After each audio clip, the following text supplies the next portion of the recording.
Okay, this might not surprise you, but the Brandon Aiyuk discourse has gotten absolutely ridiculous. And the latest updates, I'll admit they might have surprised me a little bit just as far as the blowback has gone. And the blowback needed to happen because so many damn people are just making stuff up regarding Brandon Aiyuk so they can get a few more clicks and a few more dollars. It's really pathetic at this point. Anyway, a couple days ago, we saw Aiyuk's agent, who, by the way, is friends with John Lynch, take this fake report from somebody who I don't even think is a football reporter. He's masquerading as one. Breaking, Brandon Aiyuk has officially requested a trade from the 49ers per confirmation from my San Francisco source. Who the hell talks like that? Ryan Williams is the agent. You need better sources. So that was debunked. That looked completely stupid. Moving on to today, there was another round of reports that the Steelers are aggressively pursuing Brandon Aiyuk, and they'd be surprised if they don't land him. By the way, it takes two teams to trade somebody, so you might want to check with the 49ers before you report that the Steelers would be surprised one way or the other, because the 49ers would actually have to want to trade Brandon Aiyuk for this to happen. So Ryan Williams, just getting sick of it, the agent comes in and goes, another report that couldn't be more incorrect. Fictional journalism, and he's right to put this into quotation marks, should really just stop. Yes, it should. This is the crazy part. Consider that Ryan Williams, Aiyuk's agent, would normally be actually incentivized to let this kind of drivel be running around, right? And all things considered, the player in this situation, he's looking for a new contract. Any pressure on his current team to deliver that new contract is a good thing in theory. We saw it with Deebo Samuel 2 years ago. The Instagram behavior, the trade request, the behavior in the clubs, trade Deebo Samuel, bottle service, all that kind of stuff. In theory, that kind of stuff can get the 49ers a little agitated, and it could get them to move a little bit faster on a contract extension. But the 49ers didn't budge 2 years ago with Deebo Samuel, so it didn't really help Deebo in his negotiations. It all ended up the way that I think both sides wanted it to. It just was signed in late July, early August with Deebo Samuel. Anyway, normally there is no potential downside to having this stuff out if you're the agent. Normally you say, okay, fine, this kind of noise, maybe it will help get a deal done quicker because the team will get annoyed by it. But there's just been so much garbage out there that I think Ryan Williams has said, this is hurting my client at some point. This is making Brandon Aiyuk look bad, and he doesn't deserve to look bad when there's this much stuff about him wanting a trade, when there's this much unverified chatter out there. You want to maintain a relationship with the team that you prefer to negotiate with a team that has contractual control here, and that's the 49ers. Here's the thing. Blatant mistruth ends up being good for nobody in the long run. There might be some short-term gain to stirring the pot, agitating things, some drama, but there is no long-term win for anybody involved. The truth is good for everybody involved, and that includes people who are creating content. It is an extremely short-term play to come out and say that Brandon Aiyuk has officially requested a trade from the 49ers when it's not true. You might get a few more clicks. I hope that the $4.89 in revenue that generated because of the clicks was worth it. But you lose long-term credibility. And this is a problem that we have across so much of the sports media right now. The problem is that tweets like this that used to not enter the ecosystem of sports fans' knowledge now can get amplified to 1 million people in a very short amount of time. And a lot of people aren't very good, or they're too lazy to discern what's true and what isn't. So a lot of this stuff starts being circulated and passed around as fact when it is in fact fiction. And then there's very little accountability for the people who put it out there originally, because we all have short attention spans now, right?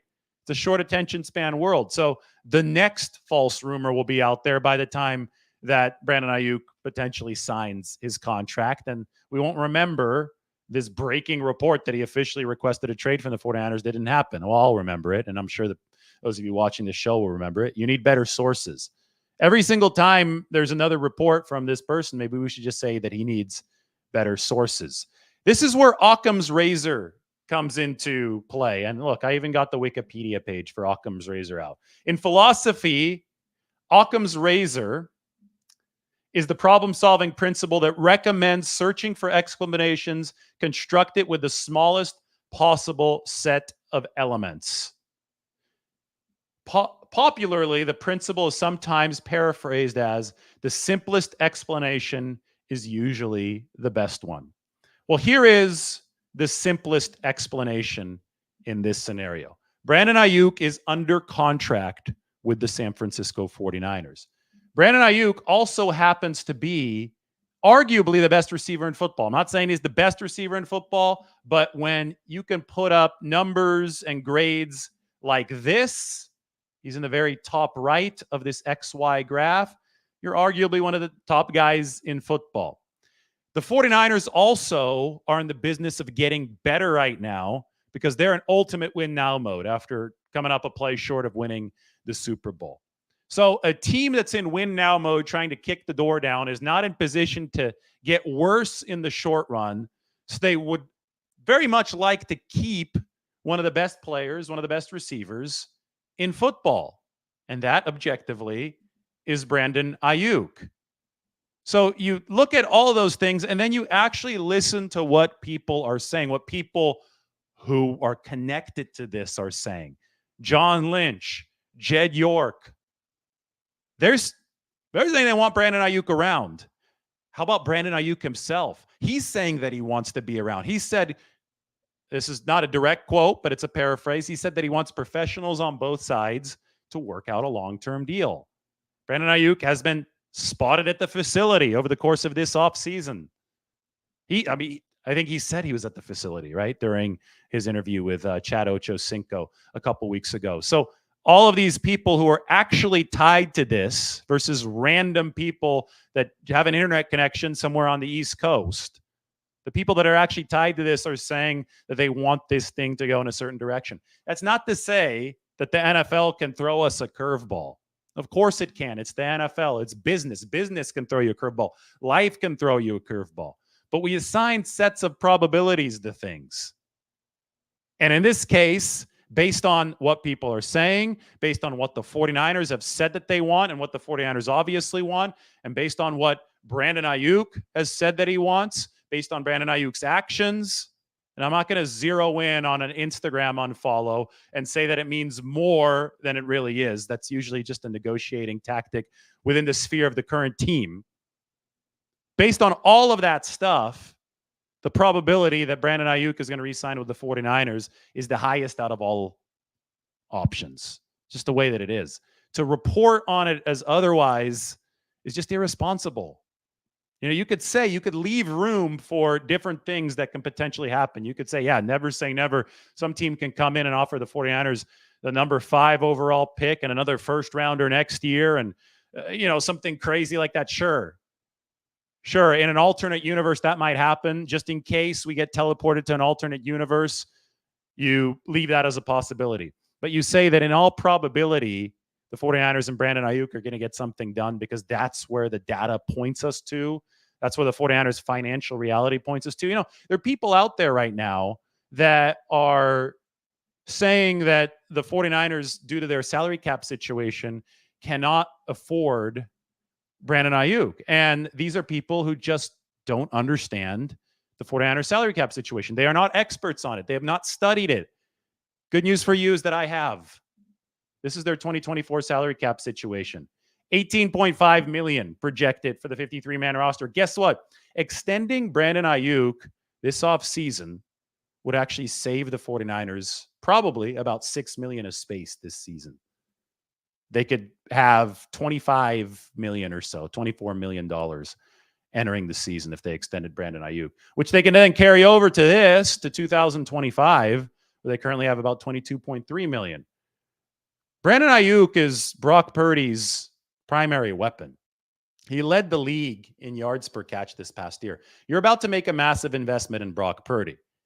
You better start getting ready to make that investment. And if you want to seriously do that, then you want to pave the way for it. You want to set a good tone ahead of that. Perhaps setting a good tone would be making sure that you get business done with Brock Purdy's top receiver, the guy with whom he's developed excellent rapport, and that is Brandon Aiyuk. If anything, I think that Ryan Williams, Aiyuk's agent, who again is good friends with John Lynch, have a long-standing relationship. The fact that he has been openly talking on Twitter, if anything, if this points in any direction, and I'm not saying this is confirmation of what I'm about to say, but if it points in any direction, it might be that Ryan Williams is confident that something between Aiyuk and the 49ers can happen sooner rather than later. And if you think about it, the 49ers might be incentivized to speed up the timeline of this deal, not only to set a table for the Brock Purdy negotiations next year, set a nice tone for them, but because you look at Nick Bosa and he missed all of training camp, and that deal wasn't done until the week of the start of the regular season. And then you look at Deebo Samuel, who missed a couple days of training camp, but then struggled relatively coming right off of that deal. The last two times that this is stretched into training camp or after that, as was the case with Bosa, I don't think it's really benefited the 49ers. I don't think it's benefited the player. Bosa even acknowledged that it took him a few weeks to hit his stride. If you're the 49ers, you're trying to kick the door down in the Super Bowl, I think in a perfect world, you get this Aiyuk deal done earlier than the other ones. You make sure he's in there for training camp. You make sure that you don't have to focus on this, that it's in the rearview mirror over the course of the offseason. I don't know if that's going to be possible, but I do think that Williams talking the way that he is right now on social media, shooting down these fake reports, he wants to preserve Aiyuk's reputation. He wants to preserve the good relationship with the 49ers. He wants talks to go smoothly because I think it's in both parties' interest to get this done sooner rather than later. And again, we don't know if that's actually going to happen because deadlines do spur action here. Two sides could still be far apart. In the George Kittle negotiation, they were still far apart at this stage. In the Deebo Samuel negotiation, they were still far apart at this stage. In the Nick Bosa negotiation, they were still far apart at this stage. The deadline of the looming season is what got things done. I think Aiyuk, again, when I show you stuff like this, deserves to be one of the highest paid receivers in all of football. What's it going to take? Well, that's why I put my contract projection up there. It's up on The Athletic. You can go and check it out. I said 128.5 million over 5 seasons, 25.7 million per year. 4 seasons tacked on to 2024. He's already under contract for then. Guaranteed money. That's big. He's only missed 1 game since his rookie season in 2020. You give him a $30 million signing bonus, $20 million guaranteed option bonus next year. Add those two together. It's $50 million guaranteed. Guarantee the base in 2024 and 2025. Stretch out that signing bonus. Keep the cap hits low. Save money this year. That's a key. Boom. That's a deal that I think both sides can get behind.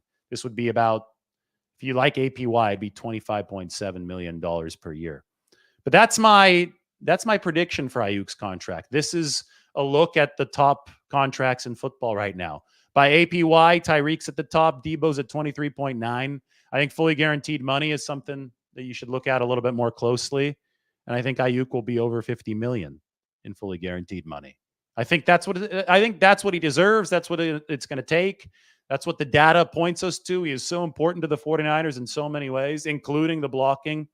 So, I just wish that people would keep their conversations tethered in reality. You can keep the options for a trade open and as part of a discussion for whatever content you're posting on social media, whether it be on Twitter or on YouTube. You can keep that open without just blatantly making stuff up. Like, two things can be true at once. I really don't get it. This morning we had Lucas Siegel on.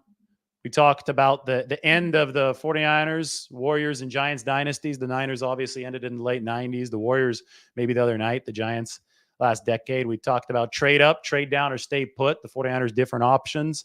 I've already talked a lot about the trade up option. I think the trade down option is one to entertain as well, because that might be the philosophy that the 49ers take. It's the more Moneyball, analytically oriented philosophy. Just throw a bunch of darts at the wall, maximize your swings, hope that you make contact on as many as possible, or they can stay put.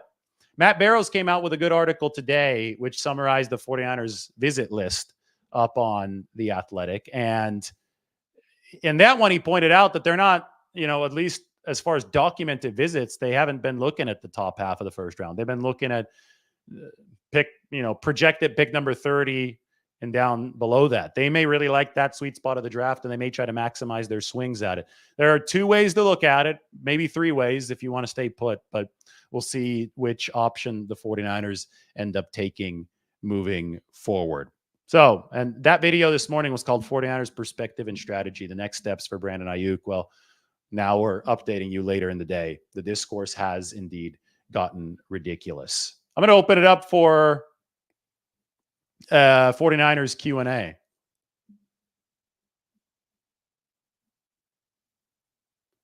Bill Belichick has been talking a lot. I'm going to have to watch that. Bill Belichick, the originator of the star defensive back position. I talked about that yesterday. Back with the Cleveland Browns when Nick Saban was his defensive coordinator. Saban obviously eventually went to Alabama. Kirby Smart was Saban's defensive coordinator. Smart became Georgia's head coach. Runs the star position there. Javon Bullard, 49ers draft prospect. We'll see, because Brandon Staley runs the star defensively. He likes that versatile DB spot. Mike says, post your questions, and I do agree with him.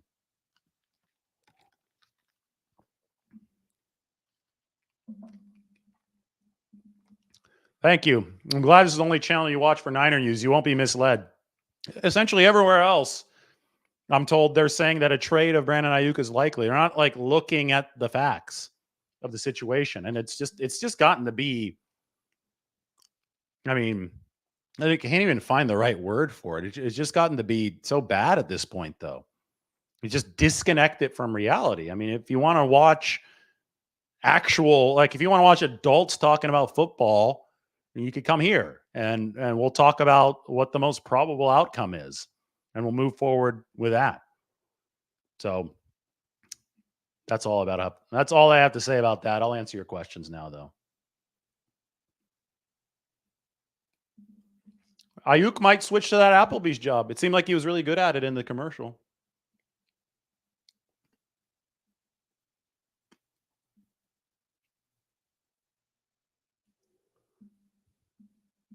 What do I think that Debo is worth in a trade next year? I don't know. Depends on what kind of season he puts together this year. Let's cross that bridge when we actually get to it. Lenore will play the star position. I think he's the best fit for the star coming from a cornerback's background. I think from a safety perspective, somebody like Hufanga might be able to play it. Just depends on what you want your star to do. You could have multiple stars too.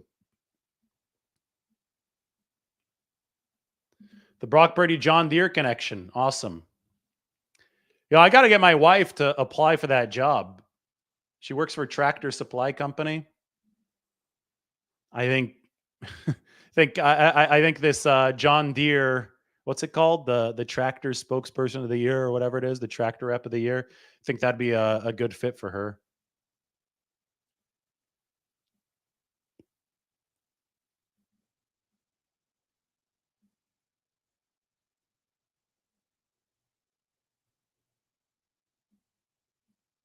What would it take to be able to keep Aiyuk and sign Purdy for the long term? I think it would take fair contracts for both of them, and the 49ers are equipped to pay both of those guys. I mean, they have a growing list of A-list players. You have to make sure that you're getting your bang for your buck in the A-list core, so you revisit the Deebo Samuel situation after this season. Aiyuk, you're getting your bang for your buck for sure. I think you're going to keep on getting it even if you pay him a top-of-the-market type of deal. Somebody like Eric Armstead, you aren't getting bang for your buck anymore because he was missing too many games. So you try to adjust his deal. He wouldn't play ball. So Eric Armstead is now in Jacksonville. You have to infuse the roster with cost-controlled youth in this draft. All this stuff adds up. It's all one big mosaic. And if you're paying your A-listers and they're producing and you're getting real cost efficiency out of your B-listers at the margins who make up the majority of the roster, then you're going to have room to continue growing your core of A-listers, whether it be paying Brandon Aiyuk and pushing his cap hit back this year because the cap grows year after year. So you take a zero interest loan out against the cap essentially by amortizing that money in the future, whether it be Aiyuk this year or Brock Purdy next year, you got money to pay him because they're cost-efficient signings and you're a cash-rich team. So you could give them a big signing bonus.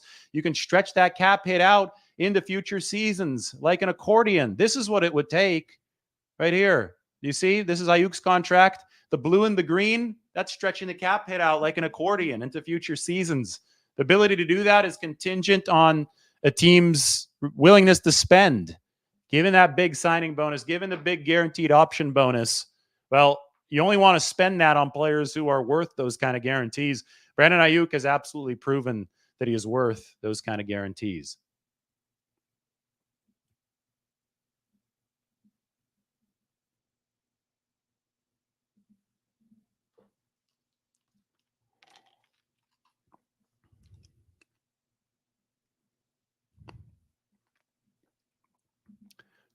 Yes, I think other teams do pay attention to what players are coming in for visits because you're looking at a guy that you really like, say that you're coming up at pick 59 and the draft is at like pick 54. You're going to make sure that teams 55, 56, 57, and 58 don't get your guy. So you have to know, you have to have some intel on who they might like. And if you think that somebody likes a player a lot, well, you might decide to trade up to leapfrog that team so they can't grab him. That's what happened with Brandon Aiyuk himself in 2020. The 49ers thought that the Packers were going to get Brandon Aiyuk based on their intel. So they traded up from 31 to 25 to leapfrog the Packers and grab Brandon Aiyuk. Ended up being a really good deal for the 49ers. So trading up worked in 2020, the last time the 49ers owned pick number 31. They own 31 again in this 2024 draft, and we'll see where they move with that. I got to watch the Belichick on Pat McAfee clip. Sounds like it was really good. I haven't had a chance to yet.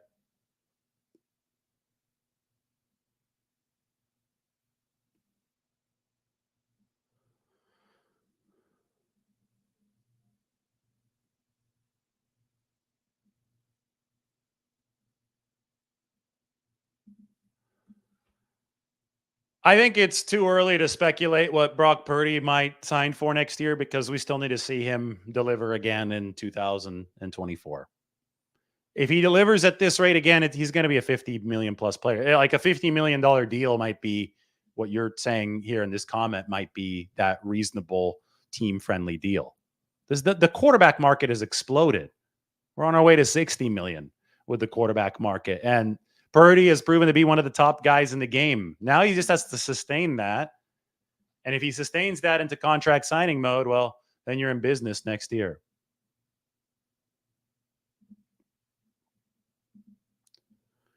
So this is half true. You can only backload contracts for so long before the time comes to pay the piper. Not necessarily true. If you surf the wave correctly, remember that the salary cap increases. And we just saw the biggest percentage increase ever. So if you put money into the future, it is like taking out a zero interest loan. The problem is that you can overflow in any given year and then not have any more restructuring capability left. And that's when you have to start cutting players. But if you surf the wave sustainably, again, it is a zero interest loan. That's why you restructure deals, because you feel that you can more efficiently handle the cap hit in later seasons when the cap is higher than in the present, when the cap hit is now lower. So you shuffle the money around. So if you play it correctly, you can surf the cap wave for a really long time. You just can't give out too much guaranteed money to players who aren't contributors, because that's going to turn into big time dead money. And it's the big time dead money that could really start to saddle your cap situation and get you close to that overflow point.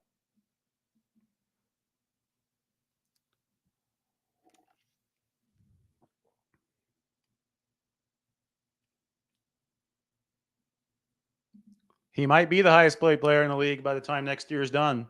We'll see. Looks like Mike sent me something. Hold on. Got a photo of Brock Purdy. Mike said the Purdy looks jacked. All right, let me share the photo with you.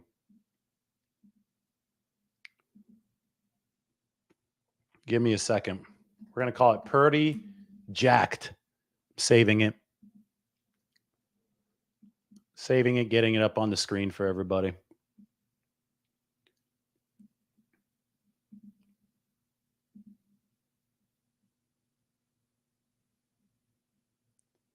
Time I do a little cleanup of my computer. Got so many movie files, all these shows that we make, 49er stuff. All right, we got the Purdy photo ready. Let's get this up for you guys. Here it is. It's Brock Purdy. Does it look like he got a little stronger? Built that upper body? I mean, he might just have a pump coming off of the gym, but does look solid. He's throwing at 49ers branded football. That must be at the facility. That looks like one of those light camera towers at the facility.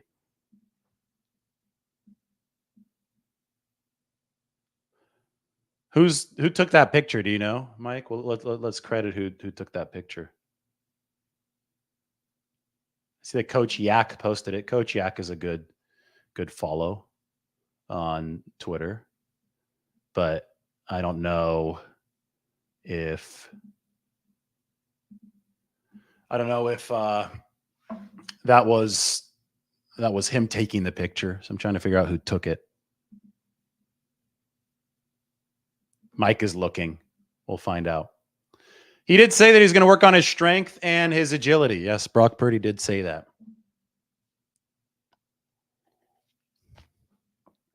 I was thirsty. We're getting a lot of this swim training in. We're going to be in the open water, going to be in the bay this weekend. And I'm in Nashville right now. I got some good footage from around here that I haven't shared yet. Maybe a little bit of food.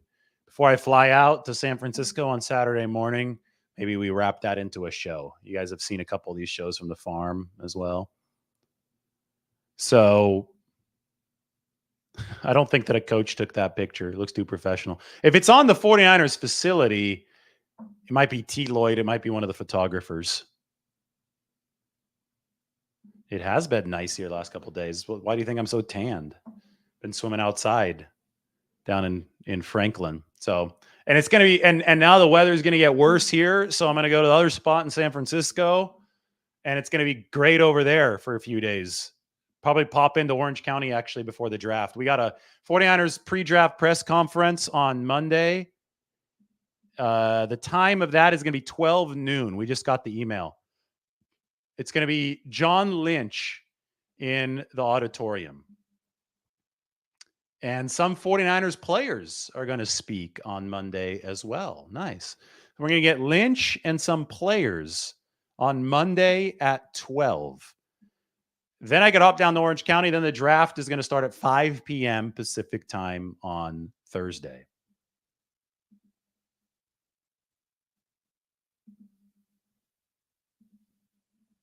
The Brandon Aiyuk discourse has gotten ridiculous. That is true. That is true.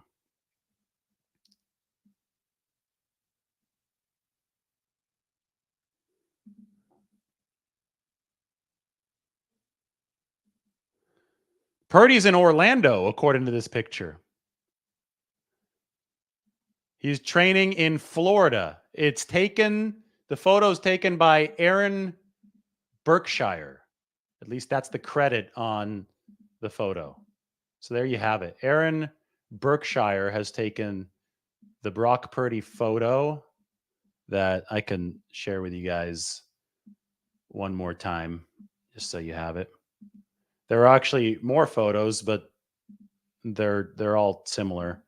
Aaron Berkshire credit, Purdy throwing in Orlando. So I guess he was around at the start of the 49ers offseason voluntary program at the start of the week, because that was his football camp was this past weekend. And now he's flown to the East Coast, made the same flight that I did to the NFL owners meetings.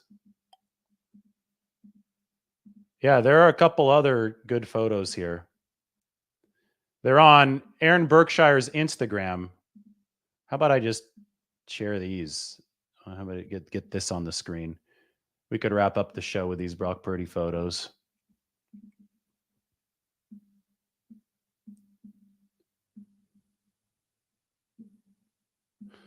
You give Aaron Berkshire a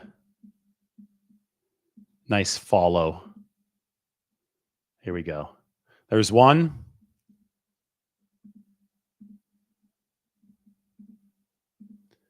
There's two. There's three. There's Brock Purdy doing some agility work, some core work. Doesn't look like it's cold in Orlando. Never is. This is a lot of Brock Purdy photos. Purdy's work in Florida. Very nice.